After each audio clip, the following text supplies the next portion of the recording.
$3,938 a month. That's the 2026 check for a veteran whose liver was destroyed by a virus, most of them caught in uniform and never knew it. And here's the part that makes people furious.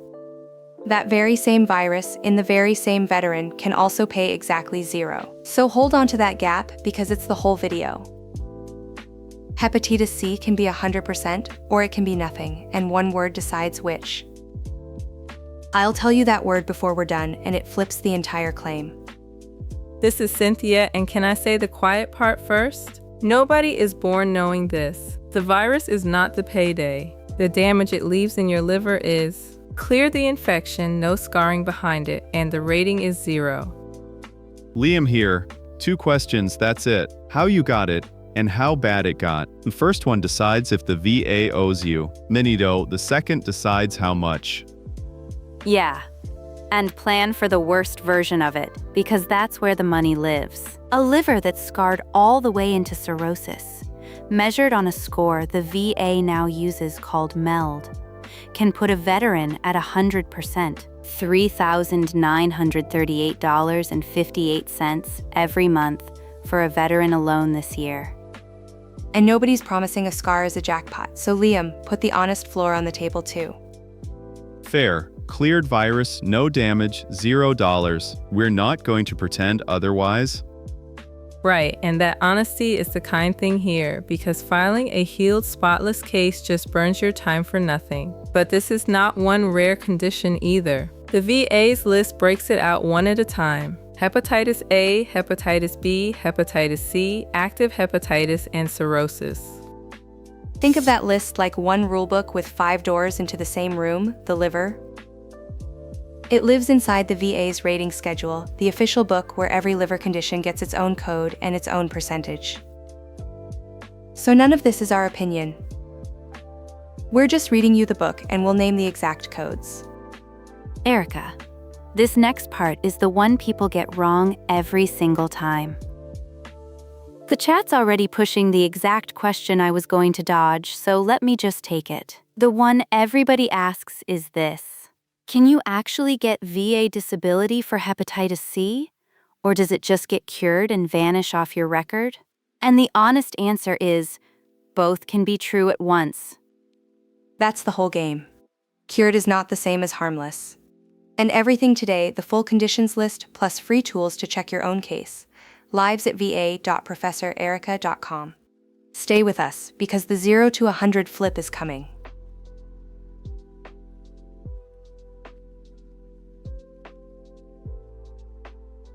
So, door 1, not how bad it got, but how you got it. And this is where the hepatitis C story turns into a real, winnable claim. Here's the virus itself, by the way. Small, ordinary looking, and it hid in a lot of veterans for 30 years. Okay, so where did it come from? The biggest one is blood. Get a transfusion before 1992, and the blood supply wasn't even screened for hepatitis C yet. And the one veterans always ask about, the air gun, right? The jet-injector, whole platoons, one nozzle, no needle, changed between arms. The VA's own guidance says transmission that way is biologically possible. That's their word, biologically possible. There's more. Combat blood, medic, and corpsman exposure, shared razors. That last one went straight into my notebook of unanswered questions, honestly, how something that ordinary rewrites a whole life. So does that mean the air gun alone wins it? That feels too easy. Careful. A risk factor is not a nexus. Okay, so unpack that for me because I think that's the exact trap. A risk factor says it was possible. A nexus is a doctor saying it's at least as likely as not what actually happened to you. When this breaks, it breaks right there. A veteran files the air gun and stops, with no clinician tying it together. Plan from there instead, and you've got a claim. And the tailwind is real. The VA actually screens veterans for hepatitis C, so for a lot of people the diagnosis is already sitting in the file. Cynthia, put the sharp version to the room. So is the air gun a real claim or a myth people chase? Real, but only with the nexus. Veterans have won airgun claims at the board. Veterans have also lost them cold for filing the theory with nothing behind it. Same door, two very different endings. That settles it for door 1. How you got it can absolutely be service-connected. Next, the second question, how bad it got, and that's where the dollars finally show up. Quick honest ask while we are here. If this has been worth your time so far, hit like, then subscribe and ring the bell. I know everyone asks, but this one is free, and it is how a small channel like this actually grows.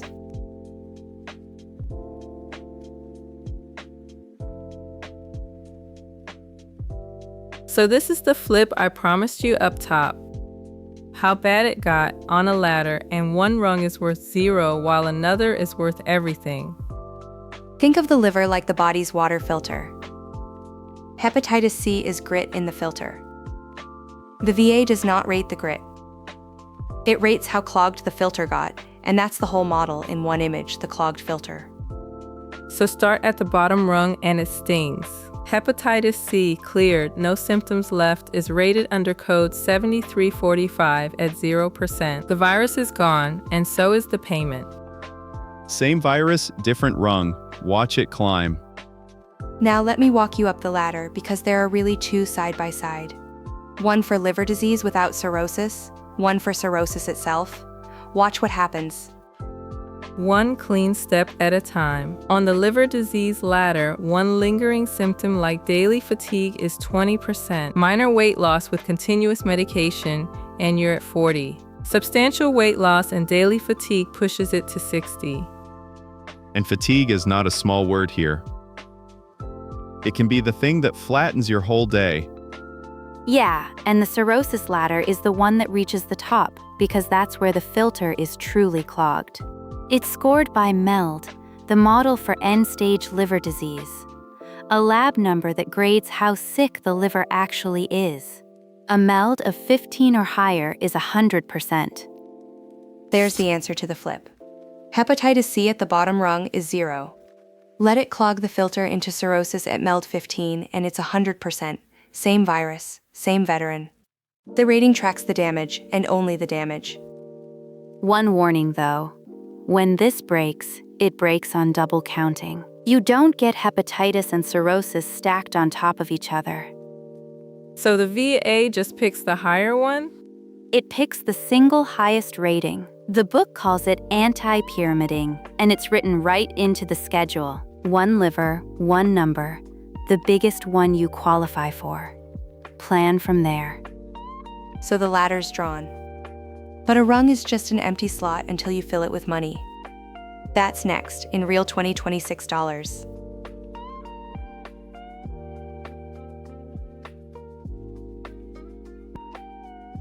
A code pays nothing, a percentage does. Let's turn the ladder into a real paycheck. This year's numbers, a real person. Picture Dean, a 62-year-old Navy veteran. Back in 1988, he took a bad fall aboard ship and got a blood transfusion. 4 years before anyone screened that blood for hepatitis C. He carried the virus quietly for decades. By the time anyone tested him, it had scarred his liver into cirrhosis, and his MELD score came back at 16. Both doors at once, a service-connected cause and measured permanent damage. So what does Dean's letter actually say? Watch the gap. MELD 16 tops the ladder, 100%, $3,938.58 a month for a veteran alone this year. Now imagine the version where it never scarred that far. Chronic liver disease, minor weight loss, 40%. That's $795.84. Same virus, a smaller clog in the filter. So the difference between 40 and 100 on one liver is $3,142.74 every single month. Run it across a year, that's just over $37,000 for the same veteran carrying a milder rating. And here's the piece I got wrong when I started. I assumed the top of that ladder was rare, almost theoretical. It isn't. For a veteran who caught this in the 70s and never knew, decades of quiet damage is exactly how you arrive at MELD 16. Huh. Okay. That changes how I'd rank these claims. And that's the honest mechanism. Dean didn't earn more for suffering in the abstract. He earned it because a lab measured a sicker liver. The number tracks the filter, nothing else. Which raises the blunt question, and Cynthia pulled it off the comments. Yeah, the blunt one. If my hepatitis C is cured and I feel fine now, is it even worth filing, or did I miss the window?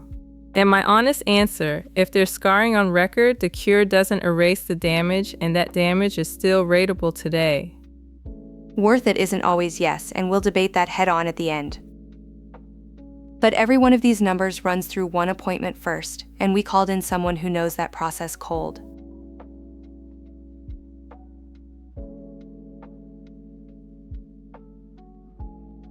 Every dollar we just walked has to survive one appointment first. The C&P exam, short for compensation and pension. Fumble that, and a real cirrhosis can read on paper as almost nothing. And the evidence is very physical here, which I like because it's harder to argue with. Viral load, liver enzymes, a fibroscan or a biopsy, and the MELD score from the blood work. But the labs aren't the whole thing, are they? What actually syncs these? The Nexus, the doctor's sentence linking the virus to service, that's the clogged filter earning its check. This is exactly the kind of thing you want from someone who works these claims cold, so let's get them on the line. Glad to jump in, and you already named the hinge, the Nexus. On a hepatitis C claim, I want 3 things: the diagnosis, the in-service risk factor documented, the transfusion or the air gun, and 1 clean sentence from a clinician saying they're at least as likely as not connected. And that standard is gentler than veterans expect. At least as likely as not means 50-50. You don't prove it beyond doubt, you tip it to even, and the benefit of the doubt goes to you. That's written into the rules. 50-50. That's so much lower than the bar people walk in dreading. It is. And where does all that go? VA Form 21-526EZ. Item 16 is the box that matters. You name the liver condition and you tie it to the in-service exposure right there in 1 line. Look at this, because this is where a claim is won or lost. Vague here, and the rater guesses. Specific here, and you've handed them the decision. Wait, back pay, how far back does it reach? Your effective date is generally the day the VA received your claim. The regulation, 38 CFR 3.400, says the date of the claim or the date entitlement arose, whichever is later. So file the day you're ready, not the day you feel brave. The clock starts when you file. One hard one. Cured virus. Clean liver. No scarring. Are they just out? Straight answer, mostly yes, and I won't sugarcoat it. No damage, nothing to rate.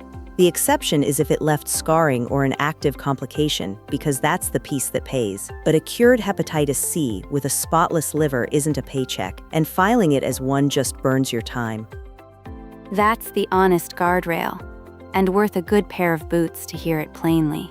File where there's damage. Don't file a clean bill and expect a check. One last thing, then I'll get off the line. Read your own records first. If a scan already documents fibrosis or a MELD score, half your case is already sitting in the file. That's where I'd start. That's the part nobody hands you in a pamphlet. Appreciate you jumping on the line.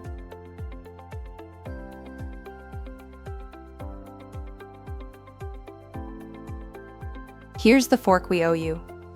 The money is huge, but so is the effort. Elena says a documented liver case is always worth filing. Liam says your time and energy are resources too, and a weak airgun theory can cost you a year for nothing. Let's pressure test it. File it. If a scan shows fibrosis or a MELD score, that damage is measurable today and it's worth real money. Leaving documented liver damage unfiled is leaving a paycheck on the table. Plan from there. Slow down. Documented damage, sure, but half these claims aren't that. They're the airgun and a hope, no Nexus, no scan. That's the version that eats a year. Liam, where's your actual line? Name it. Cured virus, normal labs, no scarring, only the airgun story. That's the coin flip that usually loses. Above it, a scan or a MELD. The evidence carries itself. But a coin flip still pays if it lands, and the bar is only 50-50. True. I'm not saying don't file. I'm saying get the Nexus lined up before you start the clock, not after.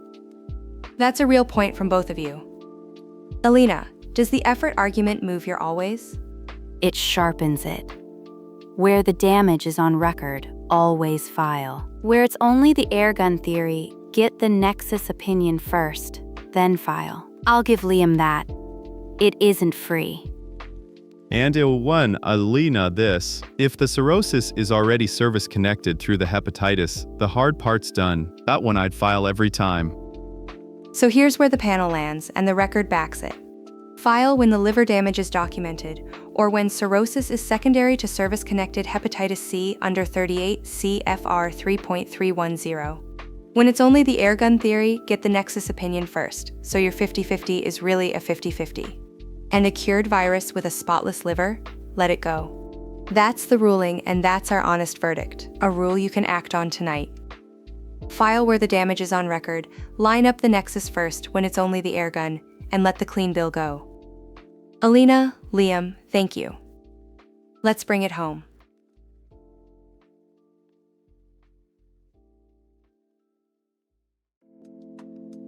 Here's the map in one line.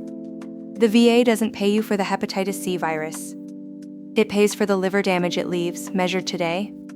2 questions, how you got it and how bad it got. 5 conditions, 1 liver. The piece I'd hold on to is the airgun. It's a real risk factor, biologically possible in the VA's own words. But only a Nexus turns it into a claim. Plan from there. The number that stuck with me, 40% to 100, on 1 liver, is just over $37,000 a year. Underfiling is expensive. Mine's the standard, at least as likely as not. 50-50 is enough. Nobody is born knowing the bar is that low. So here's your move tonight. Pull your own records and hunt for 2 words, a MELD score or fibrosis. If a doctor already wrote either one down, half your claim is already built. Hit subscribe because we're working through the entire VA conditions list 1 video at a time, and a like is what pushes this in front of the next veteran carrying the same virus. Next time we stay on the conditions list, and here's the hook. There's a liver benefit that can pay even when your labs look almost normal, and almost nobody claims it. Wait until you see how that one works. And before you go, one for the comments. Did a doctor ever connect your hepatitis C to your service? Or did you have to fight for that link yourself? Now take what you learned and go make it count. This is Professor Erica, signing off.